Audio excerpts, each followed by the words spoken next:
नमस्कार दोस्तों, आप सभी का स्वागत है न्यूज बॉय भोजपुरिया चैनल पर। नमस्कार दोस्तों, यहाँ दोस्तों आप सभी को बता दें आकांक्षा दुबे के लेकर बड़ी अपडेट निकलकर सामने आया है। दोस्तों आप लोग ने आकांक्षा दुबे के सीसीटीवी फुटेज में आते हुए और जाते हुए ही देखा होगा।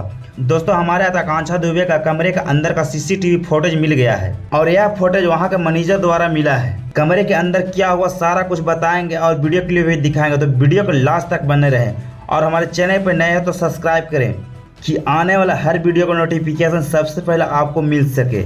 दोस्तों आप लोग आकांक्षा दुबे को न्याय दिलाना चाहते हैं तो वीडियो को एक लाइक करके ज़्यादा से ज़्यादा लोगों को पास शेयर करें।